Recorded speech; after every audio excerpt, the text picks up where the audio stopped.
Good evening and welcome to this week's The Cockney Magpie podcast with my very special guest, Mark Carruthers, journalist. How we going, Mark?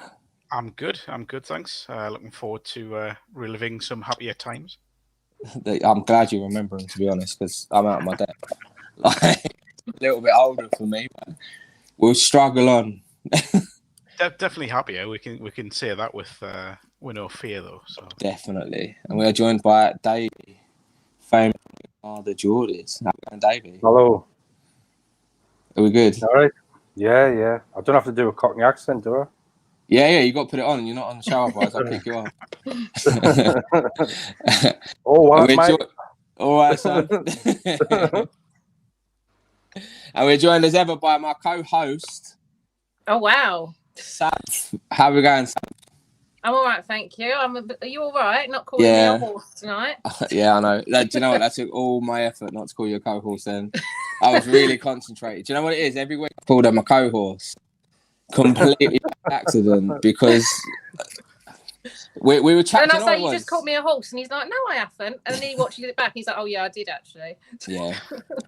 So this is horse now. Yeah, that's it. It's just how we are. And no one will ever know why. But what we're gonna do, we are here to obviously talk about our favourite memories from seasons gone by, happy memories where we were decent, we didn't have any stresses. Social media didn't destroy the club, and just some good times, man. And we're going to start Mark this week. Mark, which season did you choose? Well, firstly, I would say there's always stresses with Newcastle United. So to say it was stress-free would be, wouldn't be quite correct. But yeah, I've gone for 1993-94. Conveniently, you're wearing the away top from that season. I am. Newcastle's first season as a Premier League club in the newly formed Premier League. Having watched from the outside in Division 1, as it was called then, and romped to the Division 1 title in the first season of the Premier League, but then got promoted and kind of went into this brave new world of where Sky were moving kickoff times at the drop of a hat and having Monday night football and all this crazy stuff, and squad numbers on the back of shirts as well, I think, came in that season. So it was an interesting season. Obviously, the first year that the new look Leazes end was up, the Gallagher end was knocked down midway through the season as well. So the club was going through a rapid change. And the reason I've picked this season was because 18 months earlier, Newcastle were being beaten at Southend on New Year's Day comprehensively. They were beaten heavily by the likes of your Cambridges and clubs like that. 18 months later, they did the double over Liverpool and Everton. In that short space of time, Kevin Keegan came in and just overhauled everything. The stories of the training ground and giving that a lick of paint and fumigating it, they're well versed, but put together a squad of exciting players, forward-thinking players, took one or two risks that paid off and established. I remember his program notes on the last day of the Division 1 season when they beat Leicester City 7-1. He said, "Watch out, Sir Alex, we're coming." Oh, watch out, Alex, as he was then. Not quite a knight, but yeah, watch out, Alex Ferguson, we're coming for your title. But and everyone sort of laughed at that, but he meant it, And Newcastle got up, finished third. Some amazing memories in that season. I was 10 at the time, and kind of got used to Newcastle being a Division 1 club, and the playoffs in 90 and Aussie's team of youngsters coming through and kind of playing this lovely football, but not being able to cope with the physical side of your Cambridge Uniteds. And then all of a sudden they're in the Premier League getting a draw at Old Trafford and beating the Evertons and the Liverpools and clubs like this. And just a phenomenal season where the club, this magic journey that they went on with Kevin Keegan really went into overdrive. It was definitely the start of the romance, wasn't it? Those first few seasons and going up and really competing. But I think if you go for, everyone always associates Keegan with this wonderful forward-thinking, manager and loves playing on the front foot and the entertainers and all that. But you think of his first signings of the summer before that were Barry Venison, who was a fullback, John Beresford, who was a left-back, admittedly an attacking left-back, Paul Bracewell, you would say probably more of a defensive midfielder, and eventually Robert Lee came in, who was at that point a winger. So yes, he did like to play on the front foot, but he did kind of solidify that back four. Steve Howe started playing on a regular basis as well as a centre back, having been a striker coming through. So it was really clever, his recruitment, and everyone knows what Andy Cole went on to do. But when he signed for, I think it was 1.75 million, it was a risk. He signed from Bristol City. This wasn't someone that signed from a Liverpool or an Arsenal or someone like that. It was a risk to sign someone for such big money at the time. Seems laughable saying 1.7 million. Yeah. Now, but couldn't get a boot for that anymore. Well, exactly. He came in and just took the place by storm. And I remember, annoyingly, and I hope my dad gets to see this, we missed the first game of the season because he booked a holiday to Gran Canaria really poorly, and we ended up missing the first game. So I was in Gran Canaria for the Tottenham game when they got beat 1-0. Teddy Sheringham scored. And I think they got beat at Coventry in the midweek. Mickey Quinn missed a penalty for Coventry. But then slowly but surely kind of got to grips with things, beat Everton, Malcolm Allen, and another inspired signing by Keegan. Got the winner, drew with Blackburn in the first Sky game, I think it was. Shearer scored on his comeback from a cruciate ligament injury for Blackburn. Shock. Yeah, absolutely. And then there was the Sheffield Wednesday game. I'm sure, Dave, you'll remember this, the Monday night game where they wore the away kit, the one you've got on, Josh. They wore that at home because of a kick clash, and Alex Matthey came from nowhere. Greenock Morton, signed from Greenock Morton, scored I still say this, one of the club's iconic Premier League goals, a volley that just came out of nowhere. Yeah, it was cracking. Yeah, and beat a Sheffield Wednesday side that contained the likes of Chris Waddle, Kevin Pressman, Andy Sinton, Colin Palmer, I think was in there, Des Walker. These are, players that have played for England. And again, I go back to having seen Newcastle being beaten heavily by your Southend United to suddenly be beaten sides that contain England nationals was just remarkable. And to be live on Sky, and the fact that the atmospheres were just electric. It was just a remarkable season. And I think the one that points out in my mind that in that first half of the season, again, as a younger fan, I was used to seeing Liverpool winning everything. They were the team of the 80s, let's be honest, and we're still winning things at that point. I think Souness won them the FA Cup, beating Sunderland in the final before this season, and Newcastle beat them 3-0 at St James's in the snow. I'm fairly certain it was snowing that day. If not, it was heavy rain, and it was cold. I know that. Was that June? Was what? Sorry. So was that about June up here? Probably, yeah.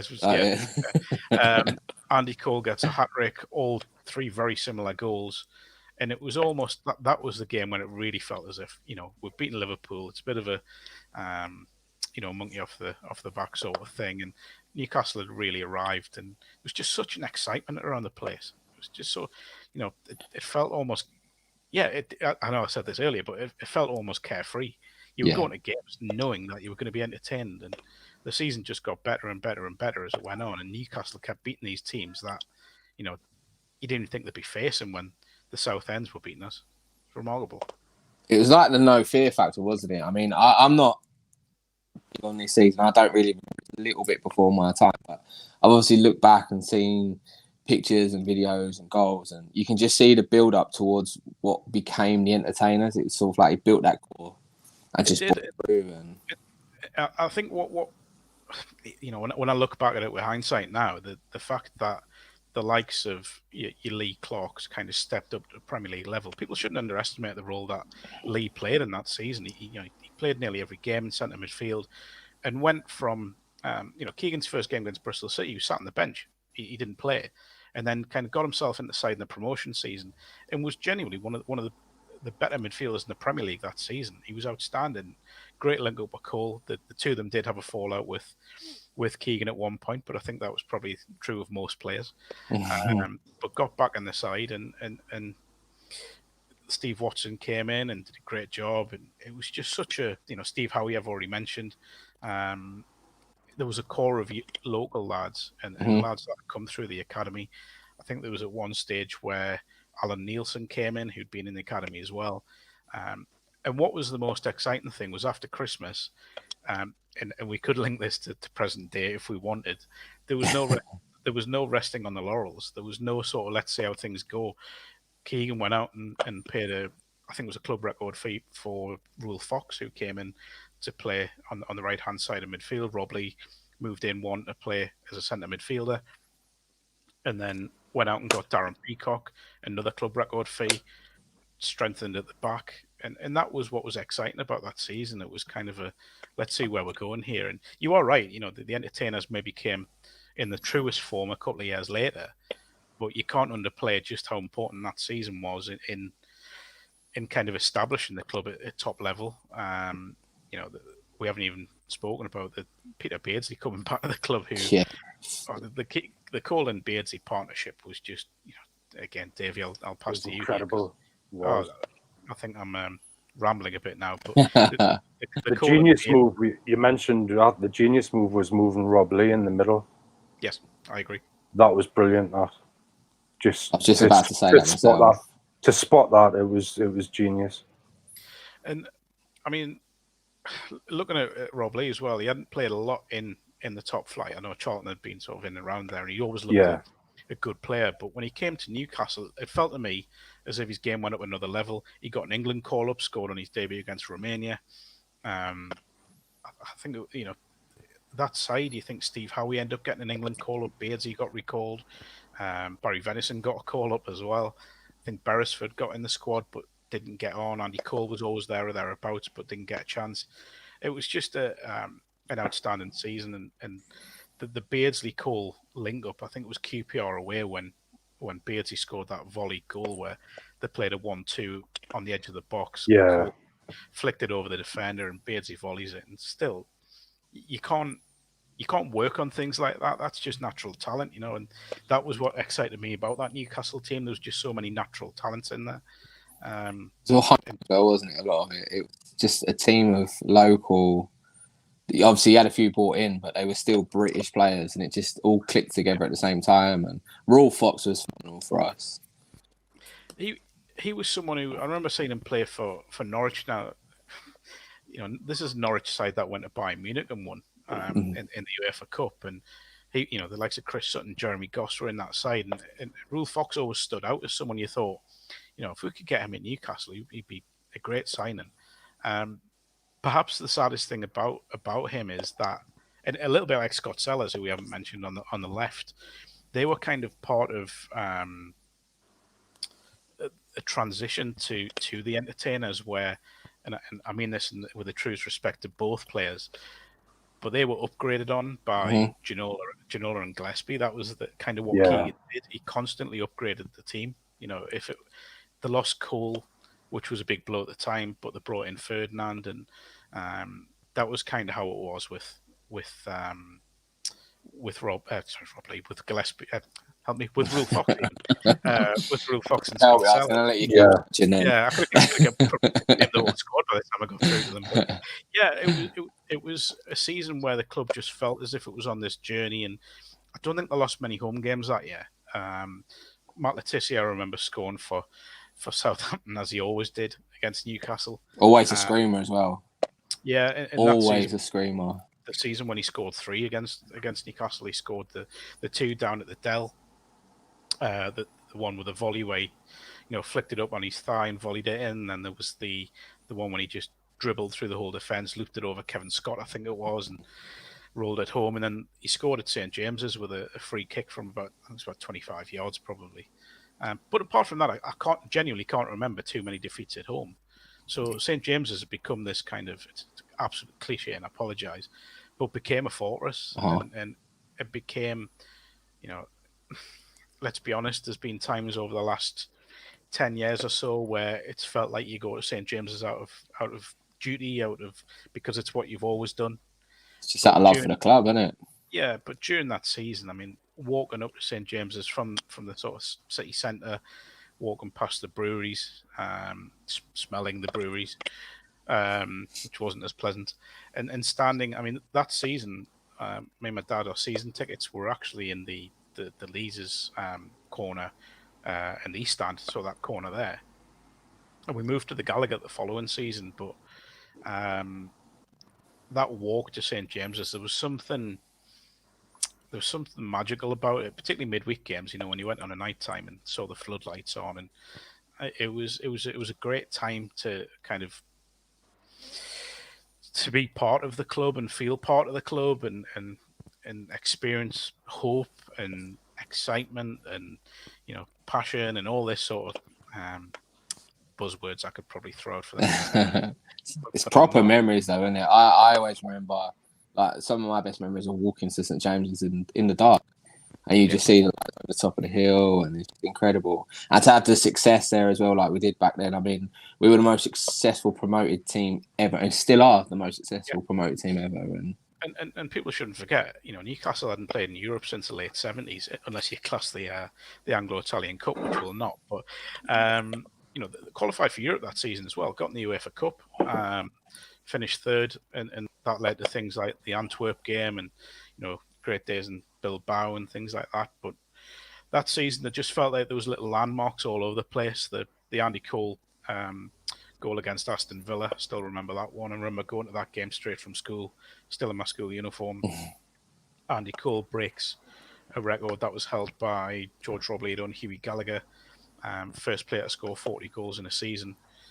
And I remember that I can still picture it now as I sit here, you know, going through. He went through on goal, and kind of this intake of breath from around the stadium. You know, this is it. A little bit like the Shearer goal, the 201st that Shearer scored against Portsmouth. Cole going through, and this is the moment. Goalkeeper comes out, goes around the goalkeeper, and then the noise levels when the ball hit the back of the net were still to this day. Probably the loudest I've heard St James's, and I really mean that. The only things I can think of is, you know, TOA against Arsenal, that sort of level of noise, but just phenomenal. And then the Andy Cole song being sung for about the next 20 minutes, it felt like. It certainly through half time. Just an outstanding time to be a Newcastle fan.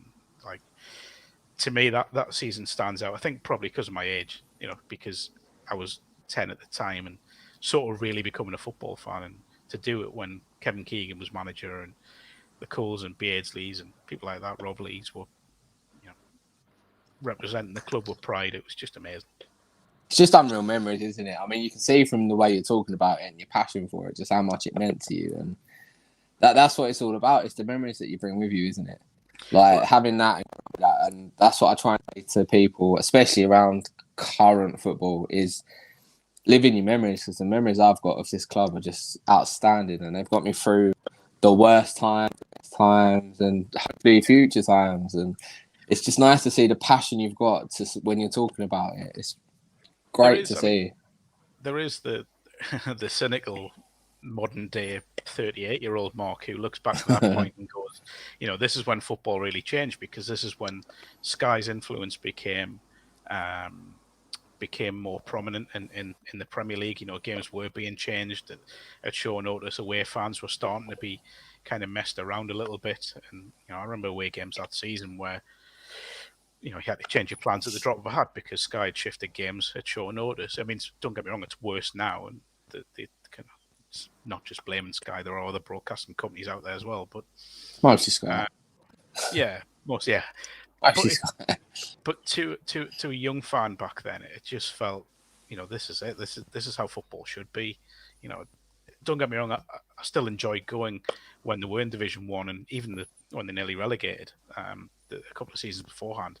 I still love going, because it was like, you know, my dad telling me about the memories of going in the 60s and 70s in the Fairs Cup run and Keegan's first time around. So to experience that, the start of that entertainers period with my dad, who'd experienced the not so great times at Newcastle, was really special. And we still talk about it now. I saw him today, and, you know, told him I was coming on here, and we spoke about that season and the different memories that it conjured up. But yeah, it still remains special. You know, I know we had 95, 96 and that, you know, the Champions League nights and nights under Sir Bobby, but that first year in the Premier League was just a remarkable year. Do you know what I watched this morning whilst I was getting ready? Because this was before my time as well.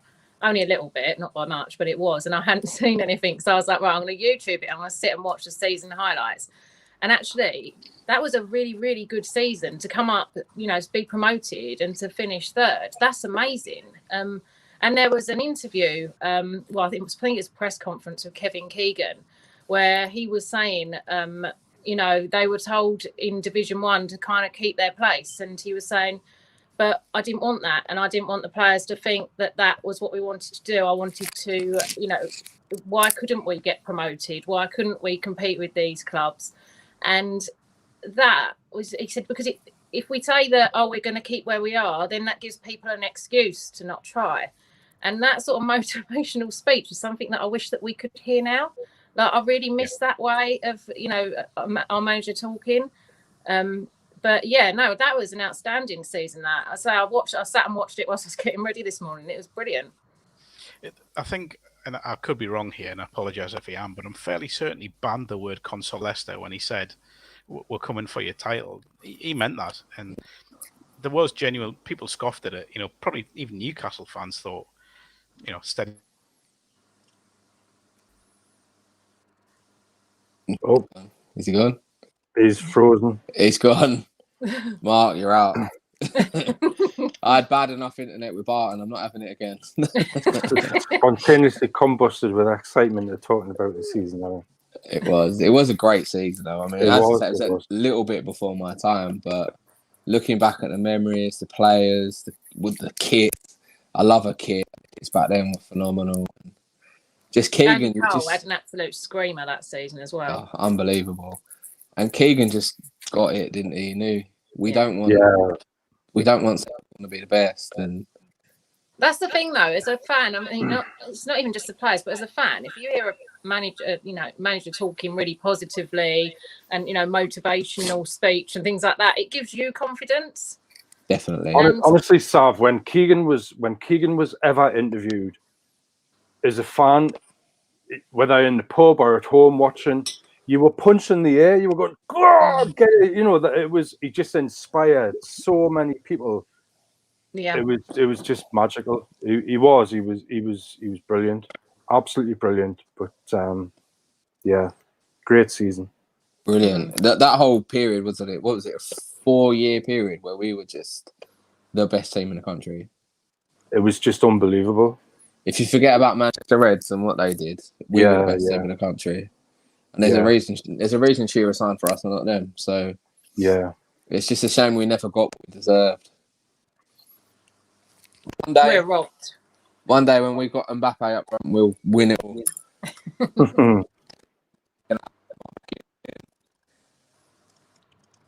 Hello. Oh, there he is. It was. You wouldn't think I'd live just outside Newcastle. The internet just dropped out there, so I think I lived out. Don't watch it back. You won't believe what they do about you. Honestly, it's disgusting. Do you know what? And the sad thing is, it's all true. So. So what we're gonna do? We're gonna move on from those fantastic memories. We're gonna go on to David. David, you went for the championship season under Rafa. I did. I mean, I started going. My first game was in 1975 when I was 6, long before you were even thought of. And we got beat the first game, but I loved it. You know, it was just like Mark had said, the smells walking there, everything was just magical. And my first 2 seasons were when Malcolm McDonald, I've got the top on at the moment from that first full season that I was at, and 75-76. And I mean, we got to the cup final, and you know, we played really well. Malcolm McDonald left. The following season was brilliant. We people forget we were 3 points off the top with a few games left to go, and we didn't do very well at the end of the season, but we still qualified for Europe. That was my second full season. I mean, we had as I call the barren years after we got relegated, and then you had the 2 seasons where Keegan was playing, which were unbelievable, and then the period that Mark's just talked about. I could talk about that.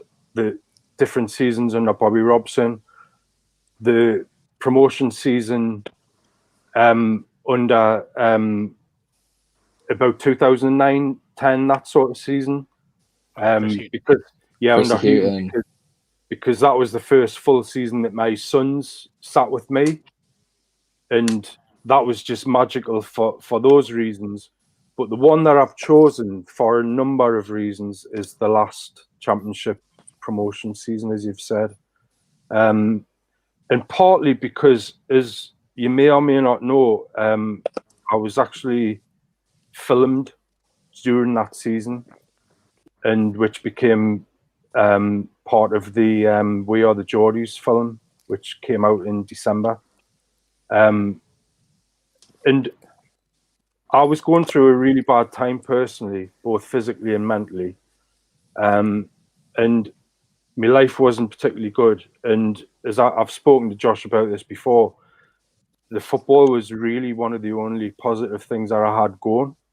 Apart from my wife Sarah and my kids, really, and her kids. And it was a massive, massive escape. And I agreed to be part of the movie so that I could actually talk about those problems, mental health problems and things like that, and try and highlight disability and all of these different issues.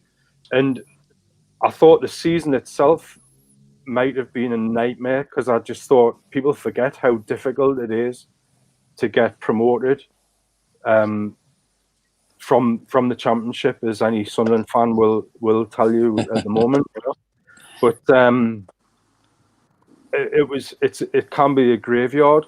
And those first couple of games, I think everybody realised this is not going to be easy. And we were dreadful, weren't we, the first few games? Huddersfield and Fulham, and you're just thinking, oh no, this is just going to be a nightmare. And Rafa kind of held it together. And I think Rafa, aside from Keegan and obviously Bobby Robson, Rafa gets the club, but he gets the fans as well. He gets the whole package. And he knew what to do and he knew what to say. And you've got people. I think our most important player that season was Matt Ritchie. I think Ritchie was incredible, because he just, you see him now, even the last few games, there's people have been like showing clips of the goals and saying, watch Matt Ritchie, because he heads every ball and he jumps and he's that involved. He's brilliant, but he will tell people what to do. Whether there's a crowd there or not, you can hear him. You can hear him shouting and screaming at people, and it's just we need players like that. But he's proper leader, isn't he?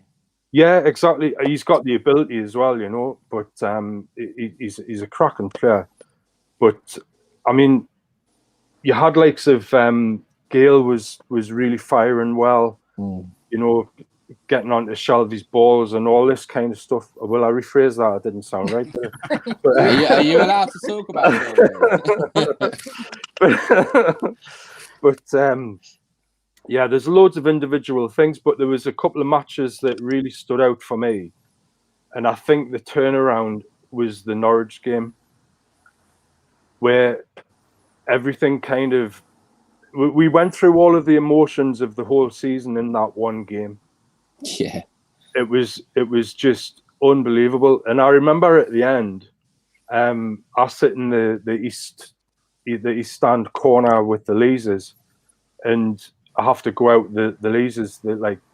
And I thought to myself, right, there's a space opened up. Somebody's left that wheelchair space. I'm gonna move there. So as soon as the whistle goes, I'm out of here. And I said to me lads, we're not going. We're just going to sit here.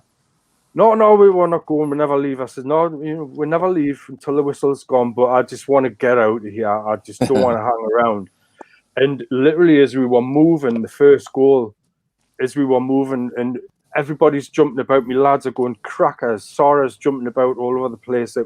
She'd never experienced anything like it before, because she'd only just started coming to the matches with me. And it was just brilliant. And by the end of that game, it was just carnage. I'm surprised there wasn't a pitch invasion. It was just total carnage. And the players were going crackers. They were just it was like everybody turned into Kets Bayer for that moment. You know what I mean? I got kicked out of the bar at Tenerife. That's the game I missed that season because I let my missus book the holiday, and we were in Mallorca, not Tenerife, and I got kicked out of a bar because I went absolutely insane. And they were just going, right, you're out, go on, you're not coming back here for the rest of the week. But I didn't care. Like when that winner went in, wow, the emotions were just it was just brilliant. I mean, there were so many moments throughout the season, so many brilliant games and performances and goals. There wasn't the same magic as there was in those Keegan years. The football wasn't quite as good, and you know, all of that kind of stuff. But for me, it was like being back as a child again. It felt like the emotion after everything that had happened again, and the roller coaster with Ashley in the back and stuff. You just thought, oh, you know, I can't believe we're here again. But it was just brilliant, absolutely brilliant. I mean, the next game that really stands out for me, for a number of reasons, was the Ipswich away game. And I got followed. I went to quite a lot of the away games, despite not really being able to afford it. I went into a bit of debt to just basically follow the games, and borrowed money and stuff like that. But Ipswich, me and my youngest son Alex went down to watch that, and we stayed over in Doncaster, I think, the night before, just to break the journey because I struggled, you know, going distance and stuff like that. And because we did that, we got there really early. We got there about 11 o'clock in the morning, and the Ipswich fans had turned it in. The Ipswich club had turned it into Bobby Robson Day. So we were wandering around, and the atmosphere was brilliant. And we went there's like a park behind one of the stands of their goal. And we went into there, and they said it's like a family enclosure. There's loads of different events going on. And there were a couple of Ipswich players that were doing talks, and different ones were chatting to. John Walk was there. He chatted with for a bit.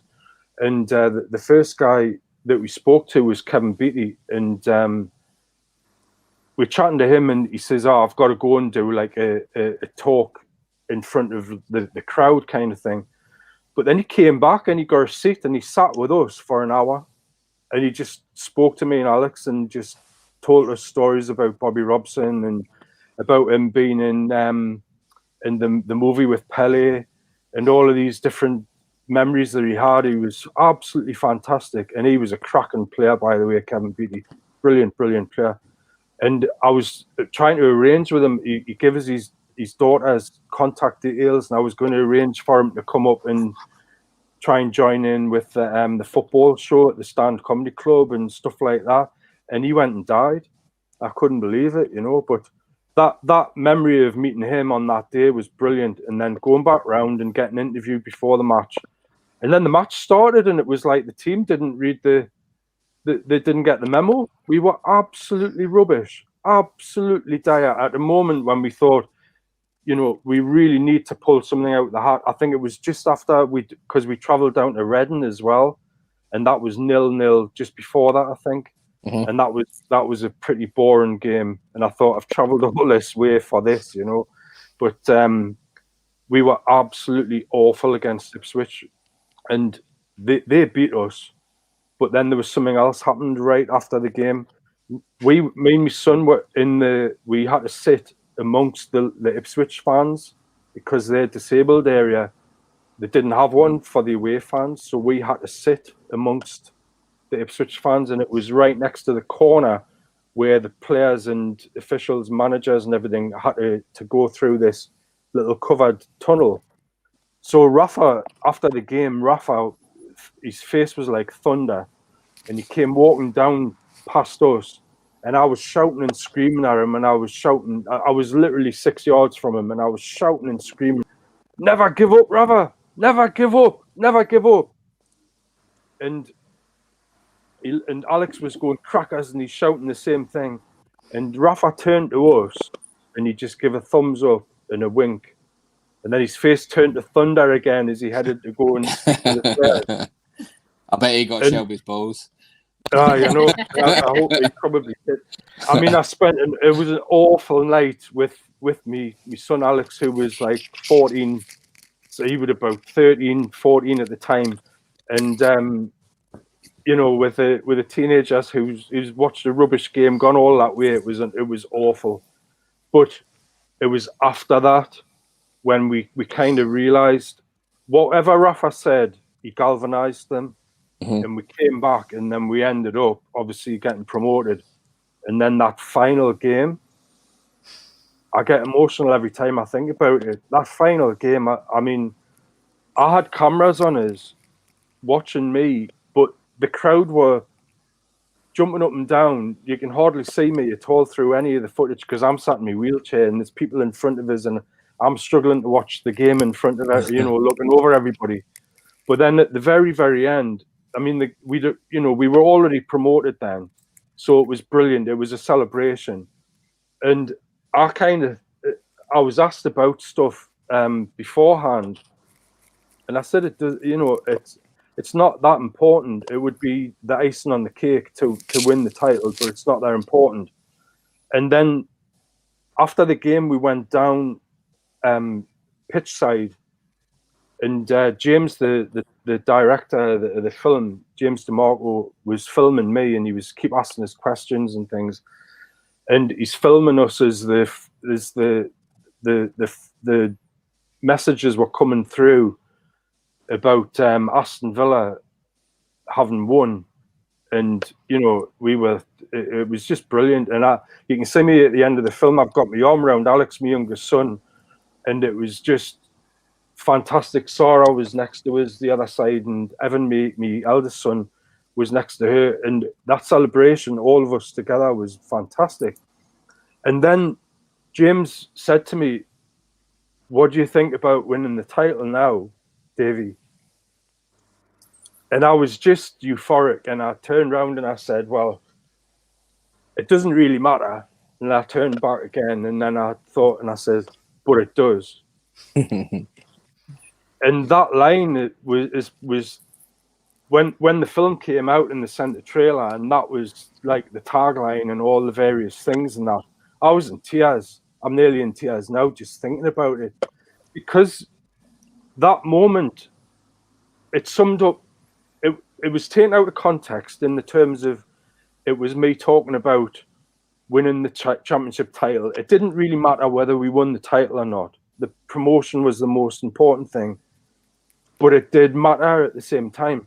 But it's been taken to mean something completely different, and it's about football and sport and fans and what we feel about sport and following Newcastle United and any other team that people don't get. And with what's happened this week with the Dirty Dozen and all that, those people don't get it.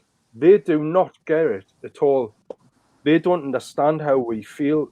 And I'm so proud to have said what I said, because I've been told by so many people that it just sums up fandom across the world, because it doesn't really matter in your life that much, but by God, it does. It really, really does in so many ways. And that's why I love that season. It wasn't the best football. It was up and down. You know, there were so many things going wrong. And I mean, we thought Rafa was going to walk at one point, the way, you know, when he wasn't backed. And there were so many negative things that happened. But I just concentrate on the positives from it. And then being in the film and people can watch it. And the best thing about the film coming out when it did as well, the We Are the Geordies film, was we were going through lockdown. We knew we were going to go through lockdown again come the end of December. And suddenly this film appeared and people are suddenly transported back to that moment and that season and how it felt. And I think people realised how important it is. And the film shows everybody how important it is. And we've had fans from loads of different other clubs and all over the world who have been sending messages, and nearly everyone I've spoken to has admitted, they've just said they were in tears watching it. It's a cracking film. It really is. Me to blame for most of it, you know. And it was your fault, to be fair. I mean, I said, I remember joking about it, and I said to a group of people, I said, if you're going to watch it, make sure you have a box of hankies at the ready. I said, I don't get me kit off. It's not that type of movie, you know. But You've just lost sales, David. You've just lost sales right there. It's so important because it sums up. You've got all of these things every year. The season Mark's just talked about, all the seasons that I can think of, but this is about the fans, and that to me sums up all of the years that I've been going, watching, and it's been a lifeline for me, and it's superb, and that's why that's my favorite season. It was quite. Go on, Mark. Sorry. I think to sum up that season, it was a grind. Nothing was easy. I remember, was it Nottingham Forest away when we had 2 players sent off, and Steve Martin, the referee, just seemed to do anything he could. Joke. Yeah. And then you got things like the Burton game at home, where the Matt Ritchie penalty, when Keith Stroud, the referee, judged to give a free kick after someone encroached instead of retaking the penalty. Yeah, it just felt as if you go into places like, and this is all due respect to these clubs. I'm not blind to the fact I cover non-league football, where the grounds are small. You look at going to your Rotherhams and going to your Burtons instead of Old Trafford or the Emirates or wherever, and it felt as if every game Newcastle were a target, and they might not have been.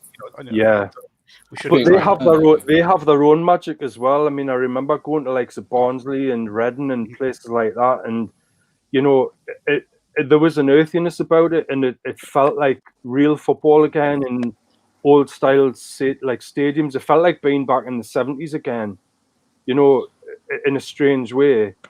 And I know exactly what you're saying, but in some ways, because it was a grind, because it was so difficult, it makes it that much better at the end when you actually achieve it. Like the season we got up, when Keegan was manager, that season was fantastic, but it was almost unbelievable. The run of games where we just won, I think, like 12 games on the trot or something like that. It was just unbelievable. And it was like a celebration all the way through, because we just knew we're definitely going up here.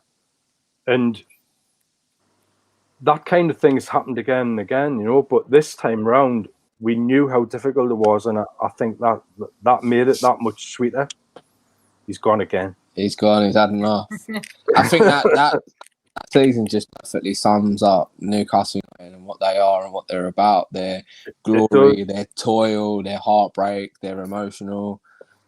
Sav, what were your memories of that season? Do you know, I think that was just one of those seasons, and I agree with what's been said. It was a real grind that season, but actually it felt like we was really united. I don't know if it was the Rafa being in charge and how he spoke to the fans and the fact that he got the fans. As you said, it was really up and down at times, but you always felt confident because you had belief in Rafa, if that makes sense. So it's not like I'm not talking too much about current times, but like then you did have confidence in the manager, and it's sort of like, I mean, Davey's just completely summed it up. I've got a bit tearful there, but it sort of brought everyone together, and just winning the championship just made it all that sweeter at the end, to be fair. But people like Rafa, and sorry, Joe. People like Rafa, Bobby Robson, Kevin Keegan. They have this magical ability to galvanize people, to galvanize a whole region and everybody across the world who follows the club. They believe in them and they want to be a part of it. And it's brilliant when you've got something like that. They just get the club, though, don't they? Yeah. They get the they get everything. That doesn't happen every single time with every single manager, but the ones when it does happen, you have all the confidence in the world in them to get the best out of the squad that we've got. And say that Matt Ritchie, everyone knows I love him anyway, but that season he was brilliant. I mean, he still is now, but he sort of, for me, he's another one. He kind of gets it, and he always gives 100%. And that season he was great. Yeah. There's always certain players and managers that come along there that just completely get it. Rafa was one of them. I mean, he loved the club and wanted more for the club, and he's up there for me, the best manager we've ever had at the club. He was only there for a short period, really, but certain people come along and just understand what we see. You know what with Rafa as well, though, and I've got to admit, I've sent him a few messages after I've had a couple of drinks, and he always looks and he replies. Like every time, always like, "Oh, please come back," and he'll just like put a love heart or something. It sums up the man. Like, what a man he is, and hopefully we'll see him one day. Yeah. Fingers crossed. But what we're gonna do now is we're gonna do the really easy task. No, it's not. Picking an all-time 11 from the year we've been watching, which is gonna screw me because Dave, you've been watching this team for a long time. Oh, no. So what we do is I normally do a 4-4-2 just because it's and he always easier. overrules anyone that I suggest. I overrule anyone that I know. So what we normally do, we start with a goalkeeper. So who we got? Oh, man.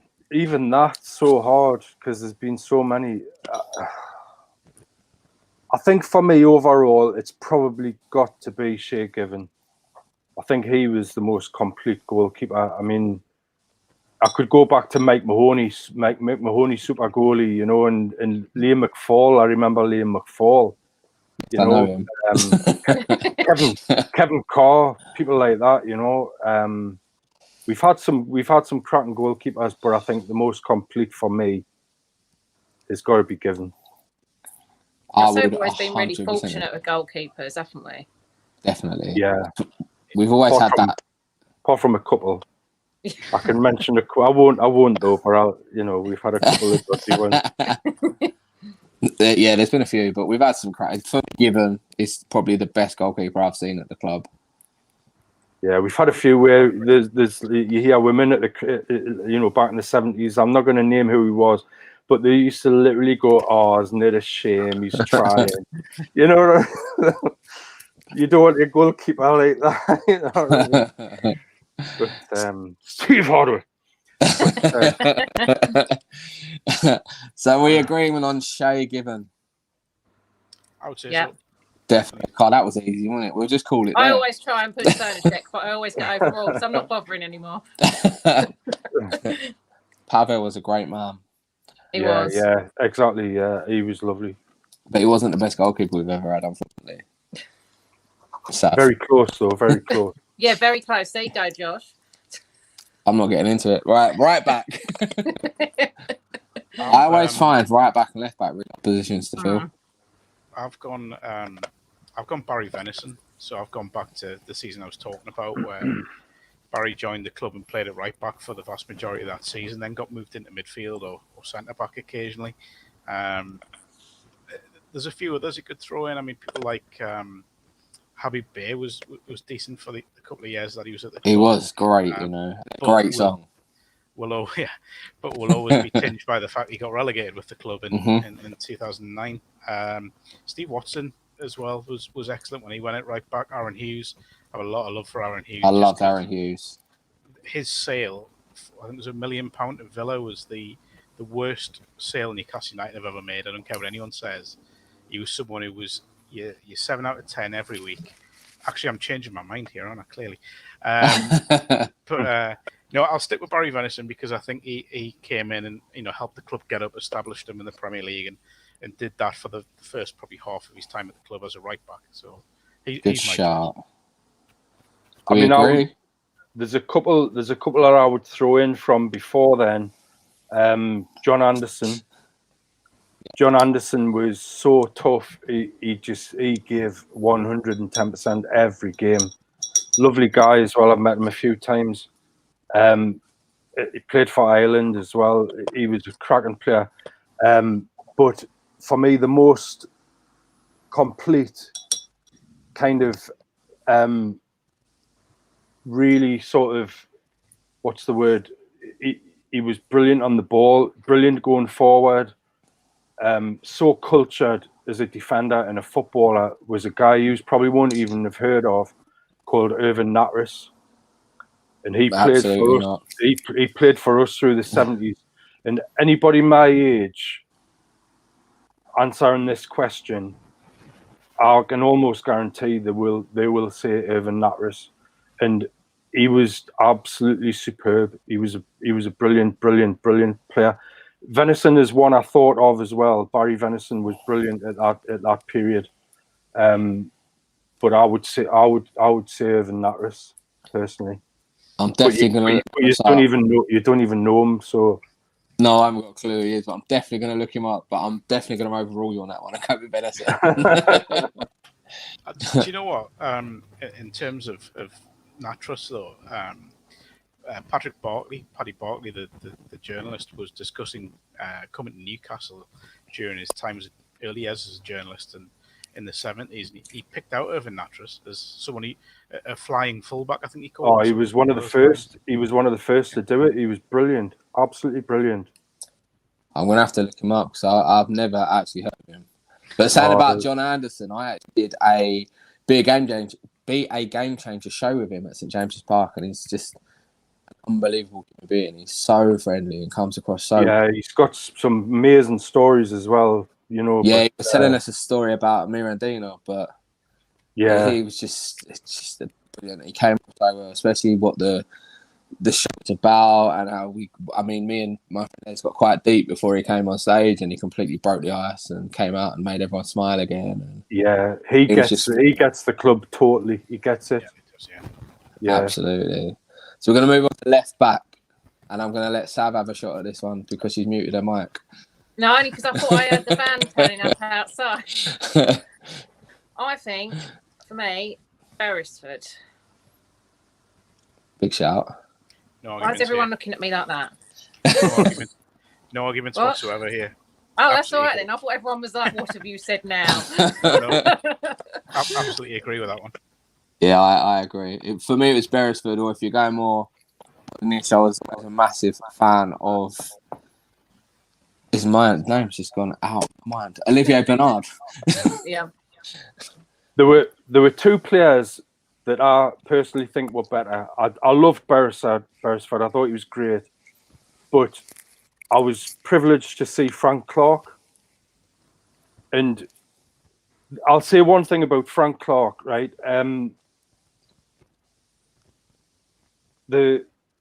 Tommy Cassidy tells a story, and he says he was good friends. He used to roommate with George Best. George Best used to hate coming to Newcastle because of Frank Clark. He could never get the ball off Frank Clark. He could never get past Frank Clark. Frank Clark left us, dropped the division, went to join Notts Forest, won what is now the Championship, and then the following season won the league, and then the following season won the European Cup. Do you know what I mean? And everybody was saying like, you know, oh, he's finished, his career's over. It had only just begun, honestly. Yeah. He was brilliant. And the reason we got rid of Frank Clark was because there was a young lad coming through called Alan Kennedy. Mm-hmm. And Alan Kennedy was absolutely unbelievable. And we had him on one side and Irvin Natras on the other side. And they were the best fullback pairing I've ever seen at Newcastle, the two of them. And I mean, Alan Kennedy went on to play for Liverpool and win European Cups with Liverpool and score and win goals. And he was in play for England. Alan Kennedy is the best left back I've seen. And maybe if you had to choose between those two, who would you pick? I'd have to pick Kennedy because I only saw Frank Clark twice. So I didn't see enough of Frank Clark. But I would probably still pick Kennedy. I think Kennedy had more. I think Frank Clark was the better defender, but Kennedy just had it all, and he was brilliant. He was brilliant on the ball. He could get back. He could get forward. His touch, his passing, his movement, his vision, everything. He was so strong, and he wasn't frightened of getting stuck in. You know, he could really get stuck in. Yeah. And give it. He could dish it out, and you're talking 70s football here. You know what I mean? proper But player. yeah, no, he was brilliant, absolutely brilliant. Nice. I'm actually going to be really nice and let's choose a left back this week. We're going to go with Beresford. If that's all right with everyone. Yes. Oh, that's fine. Yeah. Because I do tend to sort of veto Sav's choices most weeks. But I'm gonna They're mostly based on who's got the best hairstyle, though. That's why. yeah, true. It's just centre halves. We're gonna have two of them, and I'm gonna put first out Johnny Woodgate because in my era, I think it's the best half we've had. The only thing that would work against Woodgate, well, two things is one, the injuries, Mhm. and two, the lack of sort of longevity at the club. I mean, don't get me wrong, for however long it was, 16 months he was at the club, he was exceptional. You know, a level above anything I'd seen before at Newcastle, barring maybe one or two. But I think the fact that he just hasn't been at the club as long, maybe would work against him. Although, ironically, I've got him in my team, so I've just been a massive hypocrite there. But yeah, he would be in mine. But I think the only things that would work against him would be the injuries. Definitely agree with you with the longevity and the injuries, but I think what he showed when he was fit just showed how good he was. Yeah, for me, he's always stood out as the best centre half I've seen. Yeah, I would say so. Personally, Sav. Yeah, no, I do agree with that one. For once, I agree with you. That doesn't happen. I've got another one, but I'll say that next. Go on. Well, Albert. Big Philippe. Yeah. Everyone's going to that. He's my other one. I'd have him in just for his tash, to be honest. That when he first came to the club was unbelievable. Do you know what? I remember watching his debut at Leicester on the first day of the 94-95 season. And obviously, as a defender, you're kind of used to having a defender that just defends, simple as that. But this guy was going on 30, 40, 50, 60 yard runs forward. And yeah, you kind of sat there as a fan watching, going, what are you doing? Like, he's supposed to be the other end of the pitch, but he's there trying to link with the strikers. An unbelievable defensively was underrated as well. I know kind of Newcastle's back four kind of got picked apart during the 95-96 season, but people ignore the fact that they only conceded 2 fewer goals than Man United. Yeah. And you had the Bruce and the Pallister and their partnership and people like that in their back four, Dennis Irwin, Gary Neville. But Newcastle only conceded 2 fewer goals, so they can't be doing too much wrong. definitely. Yeah, Albert, I think, and this is probably going to be a bit poignant, but towards the back end, the start of my time watching Newcastle and the back end of his time at the club as well, Glenn Roeder as well was. Yeah, I was just going to mention Roeder. Yeah, just so classy on the ball, and when people talk about meeting him and they say he was a classy guy, that's the kind of player he was as well. He was just so he could do the dirty stuff, if you want to put it that way, and he did it well though, didn't he? He did it with class. Yeah, but just so clever on the ball. I mean, he had a move named after him. There's not many players get moves named after them. The Roeder shuffle, Not at all. But not at all. I think he's playing wise the only player that I've seen in defence that was better than Woodgate. But in terms of defenders, I would go with Roeder, and there's a guy again from the 70s, from the olden days again, called Pat Howard, and Pat Howard was as tough as they come. He was honestly, he could really mix it with the hard guys in the 70s, but he was a fantastic centre half. He would win things anyway. He was great on the ball as well. He was really cultured, and I mean the team that we had in that mid-70s period, that we got a 2 cup finals and got into Europe in space of 3 years. That 3-year period we were superb, but he was at the heart of it. Pat Howard in defence was just superb. And can I tell a story about Pat? Yeah. Because I interviewed him about 3 weeks ago. All right. 1972, he just joined the club from Barnsley. This is what the piece was about. I'll give the piece a push as well. And he, we spoke about Newcastle played a friendly against Santos in the Middle East. In the Far East. and it meant that Pat, who had played for Barnsley, who were, I think, second division club at the time, or maybe third division, all of a sudden had to come up against Pele, who was in the Santos side. So first half goes by, Pele hasn't had a kick, and Newcastle are 2-1 up. Tony Green scores from, I think, a 35-yarder. John Tudor scored. They scored a penalty that was dubious by all accounts. So Pat sat there at half time thinking, this guy's supposed to be the greatest player in the world, and the greatest player of all time. And even says this himself, first half was a kind of cakewalk sort of thing. By the time the hour mark has passed, Newcastle are 4-2 down. Pele scored a hat-trick and gets subbed to a standing ovation from this 30,000 crowd. So Pat, he said that was the day he knew he'd witnessed greatness. But he's a lovely guy as well. The piece will be on my social media. I'll put it out after this. Yeah, I'll have a look. Worth a read. But I can imagine Pele having a hard time with him and having to step up his game. He was that good. He was brilliant, But I've spoken to a few Newcastle players on that side, and they said Pele was the nastiest player they came up against. So really? Horrible. Do you know, I've heard that a few times. Said he was filth. But in terms of the two centre backs, I mean, he beats the Germans though, didn't he? Sorry. You could put someone like Bobby Moncur in there as well, who's definitely.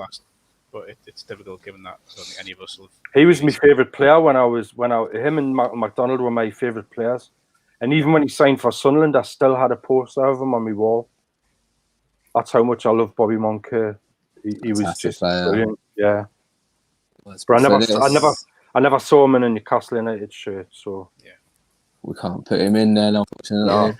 No. So I'm gonna go for Glenn Roeder and Philippe Albert this week. I think they would have just been a polished centre half pairing. Yeah, polished is an understatement. Yeah, unreal, beautiful to watch, shiny. Oh, Sal's gone to the toilet. We're gonna move into right midfield. For me personally, from the era of the club, there's only one man for me, and it's Nobby Sano. That's my personal choice. I think, the only in terms of when I've watched the club, I think Keith Gillespie as well is worth a shout. But Solano, I haven't gone for Solano, and this is just because I loved watching this guy, and I realised how frustrating he was. The fact he could argue, and he had really one good season at the club, but hadn't been offered to watch when he was on it. Oh, he was in the mood. Unbelievable. Was a special player, but I think Solano, in the sort of 32 years I've watched the club, he just had everything. Yeah, and such a. When he signed, there was so little fanfare. $2.5 million from Boca Juniors, comes in as a Peruvian, the first Peruvian to play in the Premier League, I think he was, and no one expected too much of him. And I'm fairly certain he scored a goal on his debut for the reserves at St James's, where he dribbled the ball pretty much most of the length of the pitch and scored, and then sort of became this fan favourite. And I remember when he left, they'd just been gutted that he'd been let go. But there was obviously the fuss about the fact he was going away to play for Peru and coming back late and missing games. So you kind of got it. But it was great when he came back as well, and came back at a difficult time for the club, but just, again, kind of settled back in nicely. Massive. I just remember, I can't remember where it was, but we were at an away game, and we spent a good half an hour just chanting Nobby Solano over, and he wasn't even our player, but we just wanted him back. And it was a good half an hour of just Nobby Solano. To the point, I think he actually signed 2 weeks later. And there's been a lot of talk about players that get the club from outside of the region.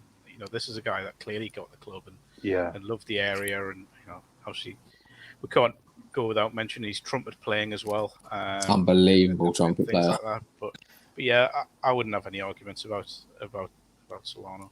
Are we talking winger here? Are we talking right winger rather than midfield? Yeah. Either or, really, right field, right wing. Someone's go on the right. There she is. I hope you washed your hands. I didn't go to the toilet. He weren't even there after all. My dogs just started kicking off for no reason because they know someone's coming. Right, go on, David. Who's your pop? Well, he kind of if you're talking wingers, I would say the only winger that I've seen at Newcastle that is better than either of those two is Chris Waddle. Mm-hmm. Chris Waddle was just world class. He was unbelievable, and he just lived down the road from me as well. He used to come and watch me play on a Sunday morning, and I don't think I had a good game because I just used to freeze every time. Like Chris Waddle, and sometimes he'd play number 11, but he would actually play mostly on the right than on the left, and he would drift in. He could use both feet. He could pass balls the full length of the pitch. Honestly, on a sixpence, he was that good. And some of his free kicks. I mean, you see the one he scored for Sheffield Wednesday in the FA Cup. Gaza did one, and he did a one. I think his was better than Gaza's. But we had this guy playing who he just came. He looked like he was carrying a sack of coal on his shoulders. His gait, he looked like like he wasn't doing anything, but he actually ran further, and he was one of the best athletes as well. He was so quick with the ball at feet. He could beat anybody. He's one of the most complete footballers I've ever seen. And people talk about there's loads and loads of other players that we've had. We've been blessed over the 90s. That period in the 90s, we had some unbelievable players. But I think Chris Waddle was the only player I've seen that was better as a winger than Ginola or anybody else. He was just world class, but he could play anywhere. You could stick him up front. You could stick him in midfield. He could do anything. He was just brilliant. Unreal. And people talk about the kind of Vardy stuff now and how he's come from non-league football into. People forget Waddle was signed by Newcastle when he was at Towlow Town. Towlow, I know. Working in a sausage factory, I know. I know. What a job. And then all of a sudden he's playing alongside, Kevin Keegan and Peter Beardsley and people like that, and he was there before Keegan came, and he was the hope, because you could see how good he was in a not so good side, and you kind of thought, if we have players like him coming through, we might have a chance, because that was a period where there was no hope. It was like that King Kong film where they're in the valley and they're all going to die and stuff like that, and there's literally no hope. And then he was the glimmer of hope that we had, because you could see we've got a class player here. And then he shone when you had Beardsley and Keegan and McDermott and all those other players that came. He just shone, and unfortunately he went, but I know why. I've heard why, and he was vilified for it. But I understand his reasons for going as well. But he was the best winger I've ever seen at Newcastle. I would go with Waddle actually after hearing that. I can't not go with Waddle now. Honestly, you've just sold him. I've just signed him to the club. I've sent it over to Bruce now. He can't do any worse. He's still playing. He won't do any worse than what we got, but we won't talk about that. Right. Yeah. We're going to go Waddle. We're going to move across to left midfield. No. Left midfield. For me, Ginola. Yeah. It's got to be. Yeah. Oh, see, I disagree. I disagree. He's got lovely hair. He's beautiful, but he's Laurent Robert for me. I knew you were going to say Robert. Robert for me. I just, with Ginola, for those first 6 months, was as special a player as I've seen in Newcastle, and did things. I mean, wingers tend to be small, quick, tricky. This was a guy who's 6'1". Yeah. Big chest on him. Those flowing locks, looked like a movie star. In that turn that he did when he got his body in front of the defender, and he would just spin away from them, and then you know, a lot of my criticisms of wingers is that they can do that bit, but when they try to put a cross in, you know, it goes all over the place. Ginola, the amount of times he put crosses on the end of Les Ferdinand's head was just.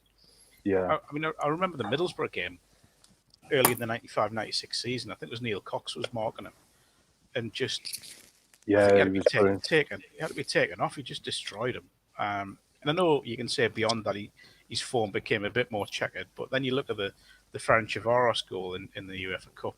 Ridiculous goal. Oh, just Obscene goal. Probably the most talented player I've seen. I'll give you my reason why I would say Ginola over Robert. I loved Robert. Robert was oozing talent and class and everything. His free kicks alone were worth the fee. But not many people mention this, but this is my view on the season where we capitulated and lost the 12-point lead. Right, there was a match in the League Cup where we played Arsenal. And Lee Dixon kicked and kicked and kicked Ginola all the way through that game. And Ginola reacted and got himself sent off. And we missed Ginola. The way the fixtures worked out, we missed Ginola for about 6 weeks with the ban that he got. And that was the moment for me where we basically lost the title, because without Ginola, we didn't have that outlet on that side. We didn't have, you know, he would do it week in, week out, but he was missing for such a long period. If you look at those results during that period without Ginola, that's when Man United basically started coming back, and it was because we were missing that guy. People blame all sorts of different things. But for me, that is the reason why we lost that title. It's because of what Lee Dixon did to Ginola and Ginola's reaction, and then him missing. That's how important he was to that side. He was. And only cost $2.5 million as well, by the way. Oh, he was just unbelievable, man. $2.5 million for that. I'll go for Ginola. God. I disagree, but we'll go with Ginola. I've had Robert most weeks. You're getting outvoted today. This is karma. It's disgraceful. Right, we're going to move to centre midfield position. Speed. Gary Speed. Probably. Oh, it's so hard because there's so many players. David Batty. I've gone. I've got one that's just so many. I've gone Rob Lee and Gaza. Rob Lee just became such a complete midfielder and did a number of jobs. You know, we spoke earlier on about him being a winger, then moved into centre midfield as a kind of attacking midfielder, and eventually became a holding midfielder. So he just kind of went through that transition. I think he was so underrated as well. Yeah, he was. His career was underrated. You know what?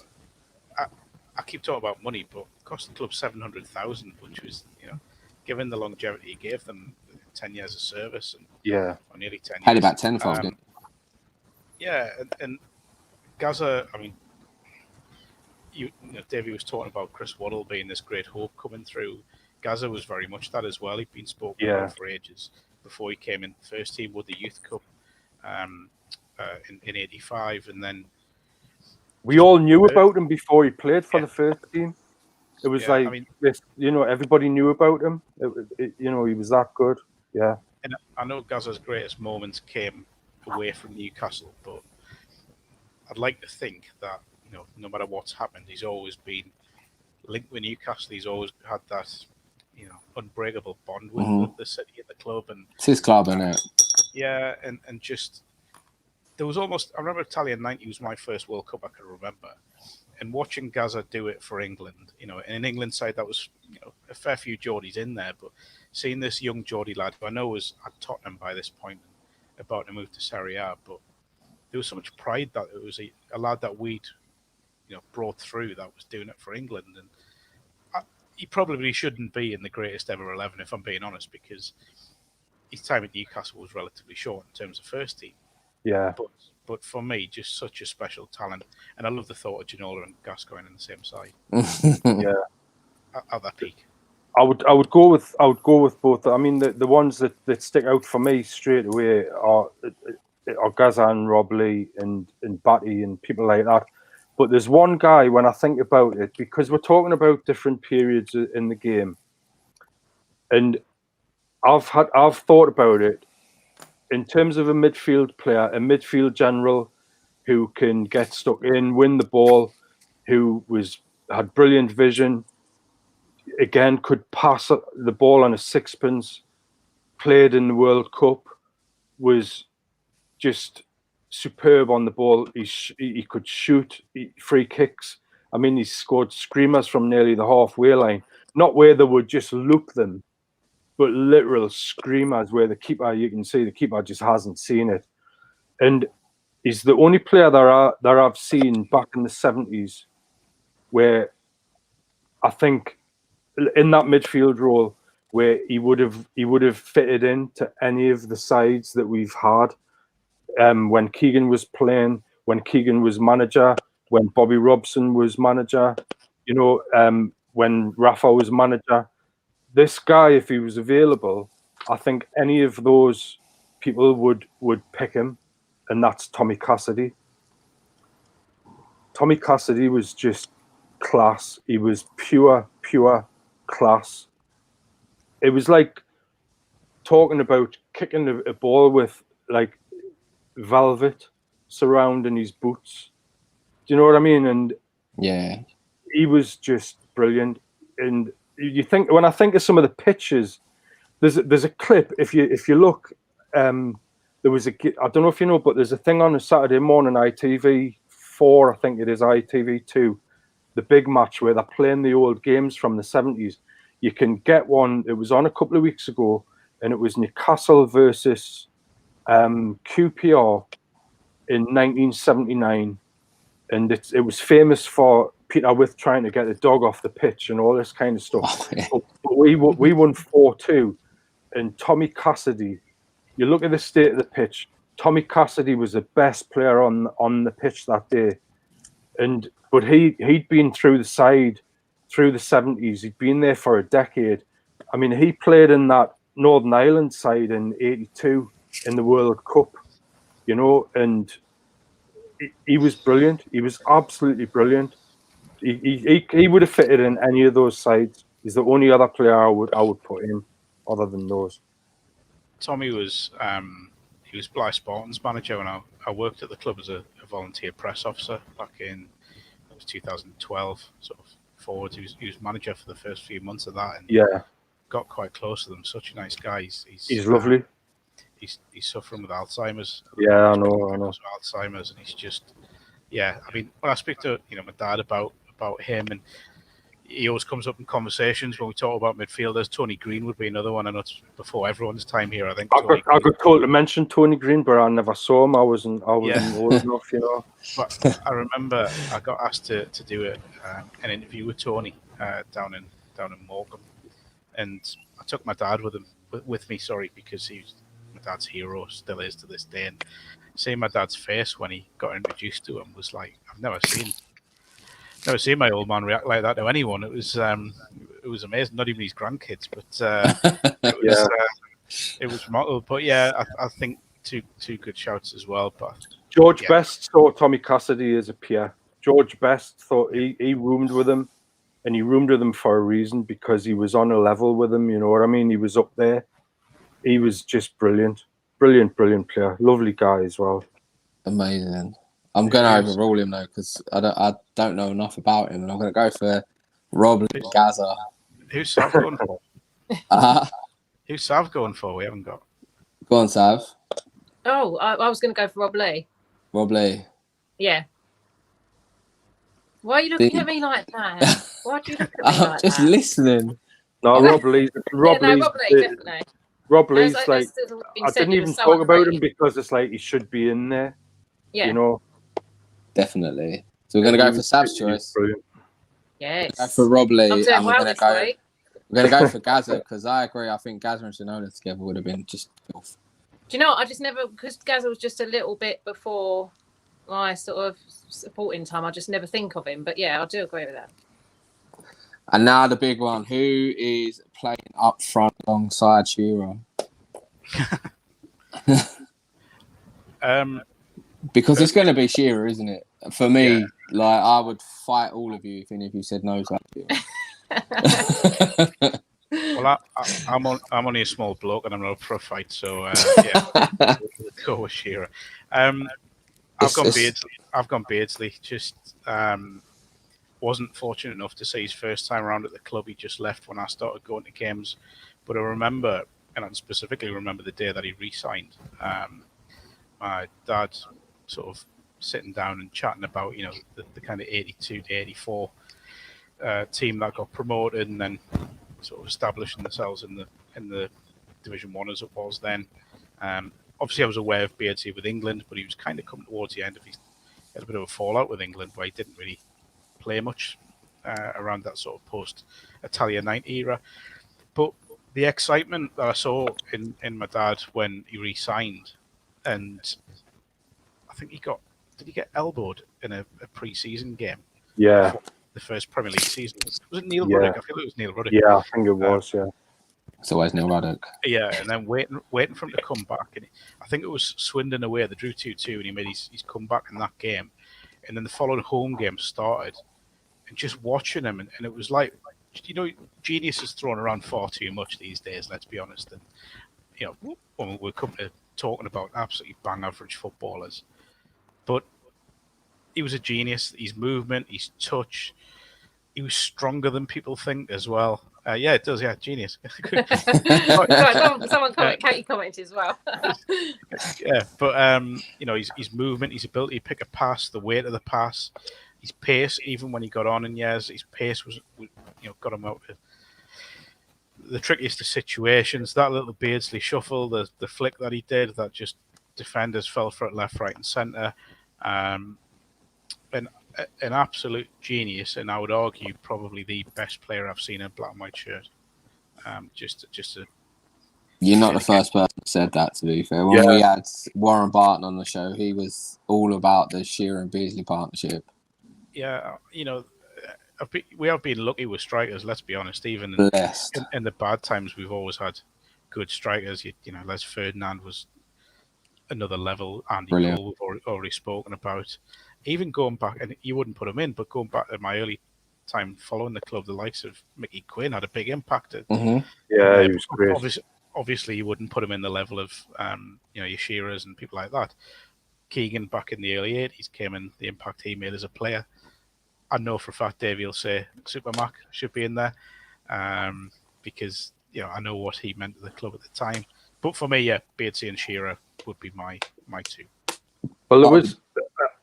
I'll give my two if you don't mind. But there was I used to play football every day, every minute, every chance that I got. And on a Sunday afternoon, I used to go up. My nanas would play in the back garden, and would go to the bigger field if there was anybody joining in. And there was a lad who his auntie and uncle lived like directly off the back garden. There was a fence, you know, separating the two gardens. And on a Sunday afternoon, he'd get passed over from he was quite little, lifted over the fence to come join playing football with us, and then would go and play. As we got older, I would go play up on the bigger field and things like that. And he was okay. He wanted to play in goal most of the time, and he was okay. But when he actually played out, everybody didn't think he was as good as me, and I didn't think he was as good as me. Which is why I'm not picking Alan Shearer, because that was Alan Shearer. But I'm joking. I mean, Shearer would get in anybody's sight. But I totally agree with Mark about Beardsley. I think out of everybody that we've spoken about, Beardsley has to be the most complete footballer that I've ever seen. I mean, he just had everything. And I remember him from when he first came. And when he signed, he was the missing piece in the jigsaw when he first came, when Keegan was a player. And when you think that you know, he struggled to get in likes of Carlisle and things like that, and he got turned away by every side. Ended up having to go to America, and it was like a video link sort of thing that people saw this guy playing against George Best. I think they actually had the footage was supposed to be watching George Best, but this little guy was just running rings around everybody, and they signed him on the strength of it. And he came in from the first moment he walked on that pitch. He was just different class. He was unbelievable, but he could get stuck in as well. You know, he could mix it as well. And again, we missed his best years when he was at Liverpool. He was just world class. He was a world class player, but we saw him that sort of bookended periods at Newcastle. He was still the best player, and like that, the partnership he had with Andy Cole was just phenomenal. The way their minds worked together was just unbelievable, you know. And you think about who we would have worked with, and I think him and Cole had something special. I think he was coming to the end of his career when Shearer came, and he didn't play very much, if at all, really, with Shearer. But you know, he was unbelievable. But you were right, Mark. The guy I would put in again as a centre forward, somebody who he just had everything. He had pace. I mean, the guy could have been an Olympic sprinter. You know, when he was on, we used to watch a program called Superstars, and I remember watching McDonald on that, and it was just fantastic. And the first thing was the 100 meters, and everybody used to say if he'd had a ball at his feet, he would have broken the world record. You know what I mean? But he was brilliant. But he had his bandy legs. He was strong. You know, his chest, puffed out chest. And he went on the pitch, and you just saw this guy. The very first game I went to was against Birmingham City, and they had, you know, some cracking players. A young Trevor Francis was playing for them, and you know they beat us 2-1. But I saw Malcolm McDonald score a header from a Stuart Barraclough cross, and that was just it for me. I was already a huge fan, but it was just all my dreams come true. Seeing Supermax score at St James's Park, and I'll never ever forget that moment. And I mean, you see some of the, I mean, you guys will only be like looking at old footage and things like that, but I mean, he scored 5 for England. You know, it doesn't matter who it was against, because people say, oh, it was only against Cyprus, but who else has scored 5 for England? You know what I mean? And we played lesser teams than that. And he won the Golden Boot twice. Do you know what I mean? People forget things like that. And then he went on. He was brilliant with Arsenal. He came back that season when we came very, very close. That first full season that I had, 75, 76. After that season, he came back as an Arsenal player, and you know we were like thinking, oh, you know, we're doing okay, and he turned up with Arsenal and he just destroyed her. He absolutely destroyed her. But he had pace, he had power, he could head the ball better than anybody I've seen. He's probably the only guy who could head the ball better than Les Ferdinand that I've seen. He was the complete centre forward. He had everything. He's shot. You know, he's everything. He was just brilliant, and he had a long throw as well. Bizarrely, he used to take the throw-ins. You used to think like if he was in the box for to be on the end of his own throw-ins, it would be perfect. But yeah, because I used to think I was better than Shearer myself. I'm not picking him. So, I remember you telling me that story a few weeks ago. Actually, it's brilliant. But we're not dropping Shearer. I tell you what I'm going to do. Now I'm going to throw it. I'm going to drop John Beresford out the team, and I'm going to play Shearer, McDonald, and Beardsley up front, because who would not want to see that? three at the back, and Definitely. I was looking at the team and I'm thinking I can't drop anyone but Beresford. Maybe the goalkeeper, but just in case. yeah, Who he was right hasn't back? even played in goal one game. Who was right back again? Venison. Do you know, I would argue to put Aaron Hughes in there, to be honest. Since he could play centre back as well. So we're dropping. We're dropping Venison, and Hughes is going in. Yeah, That's quite- he was a great player as well. I like the fact that there's, in terms of, I know I said that Rob Lee could play defensively, but if you take Rob Lee's peak, that was when he was an attacking midfielder. Yeah. It's just, there's no one doing the donkey work in that midfield, is there? Let's be honest, across the We're four. going to get ripped apart, but we're going to score goals. Tommy Cassidy would. He's not in, Davey. He's gone. All right. The other team would have to get the ball off us, wouldn't they? Let's be honest. I've been trying to beat that midfield and then feeding the strikers. Just it's beautiful. Absolutely beautiful team to look at. But what we're going to do, we're going to end it there. And I'm going to say thank you very much for joining me this evening. And Thank you very much. it's been an absolute pleasure. Thank you very much. And we're going to say bye. Thank you very much. All the best. No Thanks for worries. having Thank us. you very much. Cheers. Cheers. Thanks, Cheers. Sal.